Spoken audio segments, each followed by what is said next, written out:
Well, here we are, sitting on a seat in front of a shelf and trying to talk about books because honestly, who doesn't want to be on YouTube? Me, maybe I don't want to be on YouTube, but yeah, here we are. Anyway, I have a podcast. I'm going to link it in the description below. And I also have a blog, which I'm going to link in the description below. So maybe I should start officially and say, hello, welcome to my channel. My name is Nyambura and this is 100 on Books, in which I will talk about books. It's right there in the title. So, it's going to be, this video is going to be one of those ones where I do a wrap up because that's a booktube. I'm gonna say trope. It's a trope, but like it's one of those standard things where at least everybody knows. I don't know why I'm touching my nose as if there is no coronavirus. It's one of those things that everyone knows what to expect. So let's start. In February, I finished 8 books. And the first of them was this one. Hodgins Waiting. This book slaps. I told Peter, who's recording, that I would say this book slaps, but really this book slaps. It's not just because I promised him I'd say this. So in this book, we are following Lin Kong, who's a doctor in the communist army, and he has a wife in the rural areas who he met in an arranged marriage. And then he has a lover at the hospital where he works who he cannot marry because the rules state that you have to have been married at least 18 years to be able to get a divorce, or your wife grants you a divorce. Anyway, year after year, he goes home, tries to get a divorce from his wife, and his wife is like, psych! Doesn't grant him a divorce. It's not as easy as her saying psych. I'm not doing justice because it's more like he goes to the court with her. She's like, cool, I'll give you the divorce. It's all chill, it's all good, blah, blah, blah. Then he gets there and then starts crying. Like, serious waterworks. And the judge is like, comrade, because it's a communist country. Like, comrade, do you want to get divorced? Is like, oh no, I love this homie. And then the judge is like, my guy, you are going to keep this wife by force, by fire. So he keeps the wife year after year after year. Eventually, he manages to marry his lover, whose name is Mana. She's not really a lover in the stereotypical sense. She's more like a woman who he's in love with. And the distinction is important. You'll find out why when you read the book. But yeah, eventually he marries her and everything goes sideways. Because you know why? Patriarchy. Anyway, that's a spoiler. That's not why things go sideways. Psych, it's why things go sideways. Anyway, you'll find out more when you read this book. This book won the National Book Award in 1999, and it's the oldest book from the set I read this month. So that's like an aside, but I get why it won the prize. So good. Recommended. And then the next book I finished this month was The Kindness of Enemies by Leila Aboulela. So this book it's essentially 2 stories. There's this imam called Shamil who's engaged in jihad against the Russians. And then there's a part of the book that's set in the 21st century where we are following this lady called Natasha, previously named Hussein, but she's no longer called Hussein, for reasons you'll find out when you read the book. And she has a student who's been accused of being an extremist. And I mean, in a post-9/11 world, you can imagine how that goes. It goes sideways. Goes sideways is my phrase. And so, but she studies Shamil, the imam. And so this book is split between these 2 things. Mostly it's dedicated to like following the jihad and following like Shamil's resistance to Russian occupation, blah, blah. And in some parts we see Natasha, she teaches in this university and so tries to reconcile the 2 parts of herself, because she's half Russian and half Sudanese. She tries to reconcile these 2 bits of herself, and well, that part was particularly boring for me. I didn't care for it, I'm not gonna lie. But I quite enjoyed the bits with Shamil and all the stuff that happens as we follow him in his jihad. And his jihad is also motivated by the fact that his son was abducted by the Russians quite early in the story, and he's trying to get his son back, and of course he tries all sorts of things to get him back, and he does eventually. But you know how this sort of thing goes, so it doesn't end beautifully, but the story is so well told. I could have done without the bit set in the 21st century because Natasha was not a convincing character. I didn't go in for her. I didn't care for her at all. If anything, the bits that kept me entranced were waiting for the Shamil bits. So take from that what you will. But as I said, because most of the book is focused on the jihad, it's really interesting. So if you could just, in an ideal situation, you'd read the book in such a way that you skip all the bits in the 21st century and you'd still get quality material. Yeah. And then the next one I read was On the Come Up by Angie Thomas. It's the follow-up to The Hate You Give, which I absolutely loved. So I have a thread on Twitter where I track the books I read. I'm going to link it in the description. And I gushed about The Hate You Give. It was a birthday gift, and that birthday gift, it just gets you. That one, that was that gift. Peter's looking at me like, I know all about that. Yeah, so he knows. I know, we know. So On the Come Up, you're following this girl called Bree, who's a rapper, and her father was also a rapper, but he passed away while she was pretty young, and her mother is a recovering drug addict. As she tries to get in on the rap game and make a name for herself. And during this time, her mother loses her job, so she fears, with reason, that her mother is going to slip back into like her addiction and so on. So yeah, so we follow her as she goes into a rap battle, as she makes her first record. She starts like making a name for herself on what the book calls Dat Cloud, which is a bit like SoundCloud. She's a bit of a SoundCloud rapper.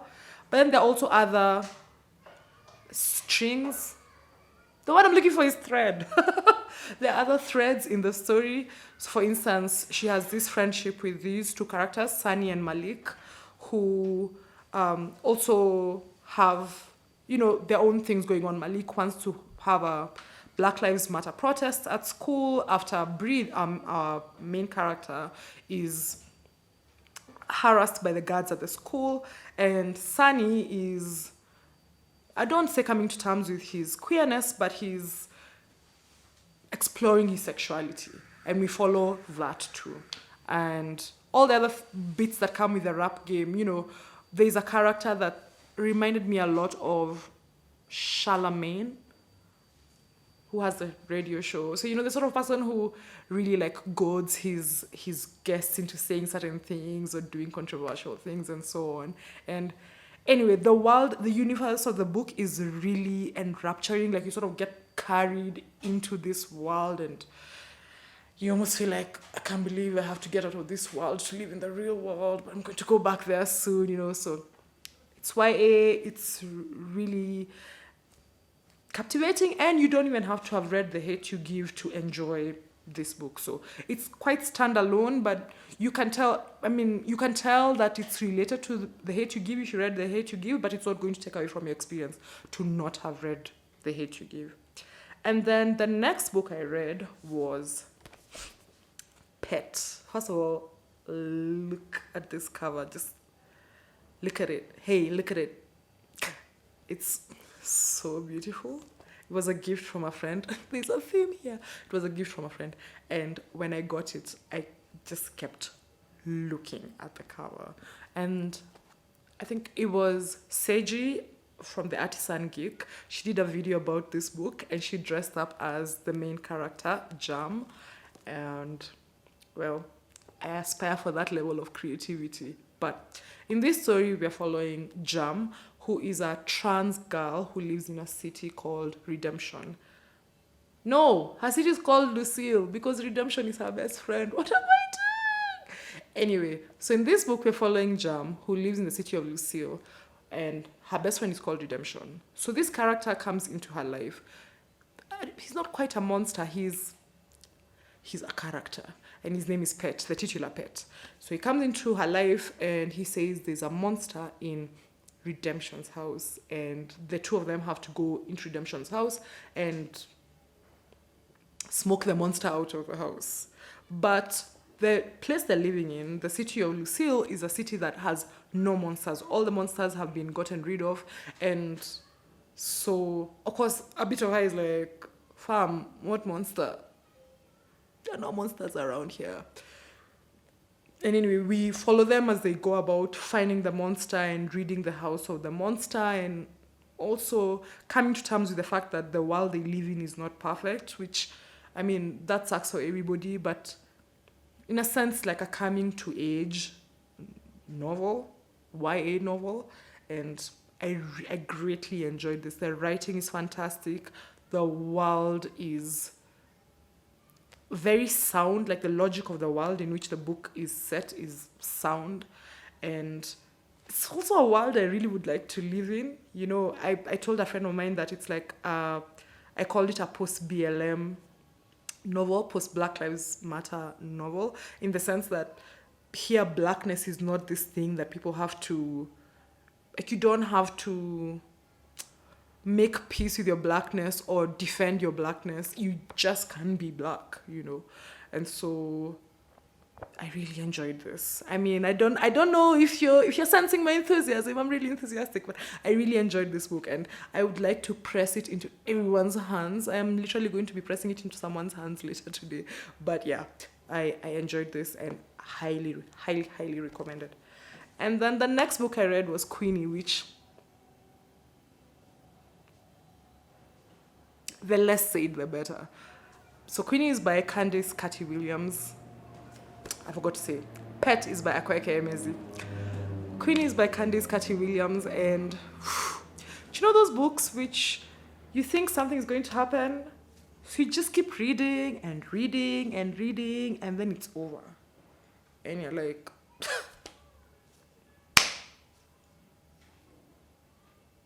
what was that?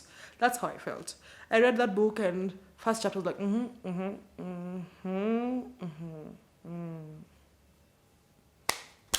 What was that? Anyway, in Queenie, maybe I should just say what it's about. In Queenie, we are following this character whose name is Queenie, the titular Queenie, and she's going through a lot. So she works at a magazine. She's trying to push the Black Lives Matter agenda. There's a theme, I feel, in a lot of these books. She's trying to push the Black Lives Matter agenda at work, and no one is having it.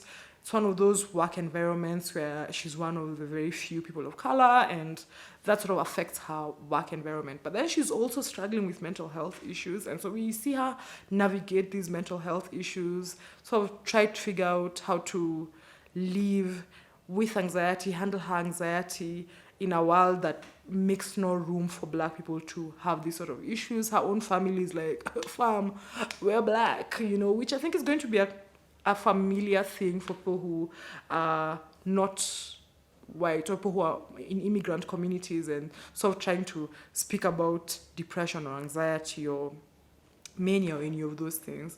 And so I really enjoyed those bits where we encounter her dealing with her mental health issues. That was quite well wrote.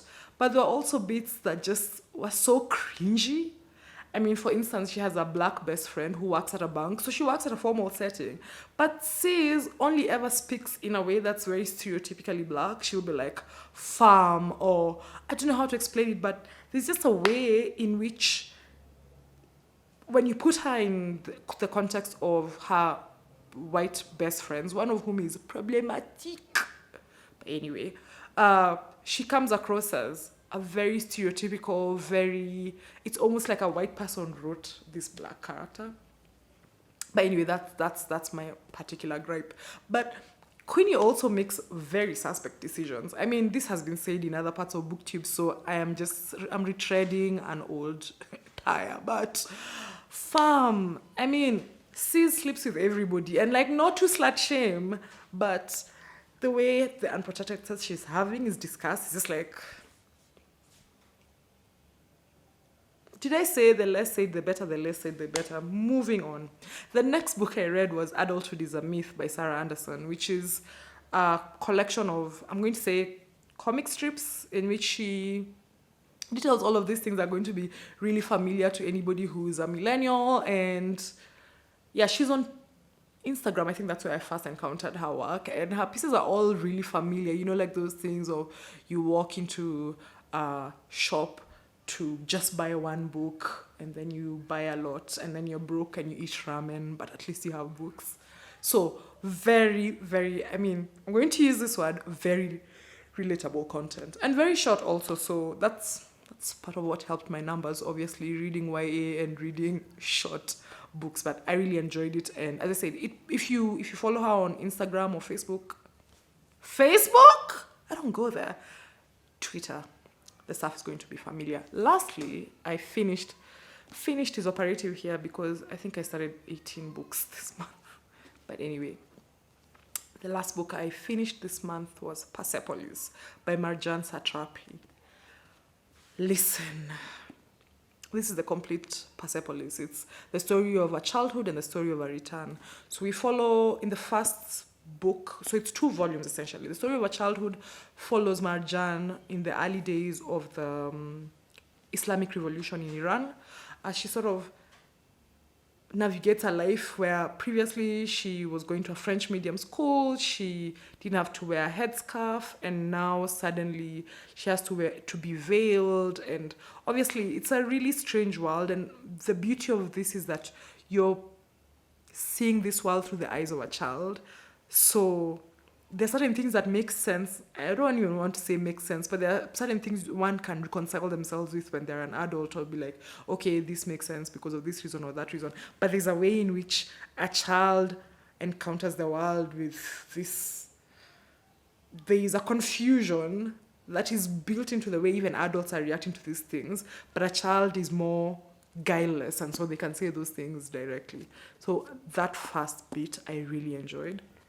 Her drawings, I don't know if you can say this, but her drawings are phenomenal. They're in black and white and so good. And then the second half is a story of a return. This starts at a point at which Marjane has gone off to Austria. Her parents have sent her to Austria so she can be free. And anyway, things go sideways. Did I mention I say sideways a lot?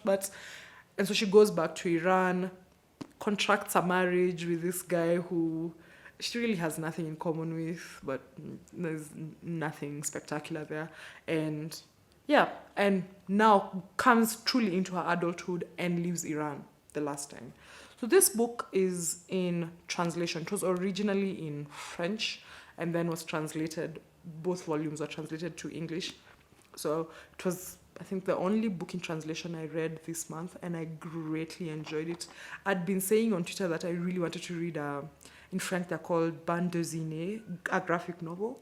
I feel like I really want to call it a bande dessinée because it was originally in French, so it was a bande dessinée. Although the author insists on it being called a comic book, because she talks about how there's this like divide between comic books, which are considered unserious, and graphic novels, which are considered serious. And so anyway, I could talk about this book forever, but I really enjoyed it, and yeah, again, highly recommended. So that's it for February. I don't know why I'm clapping. That's it for February.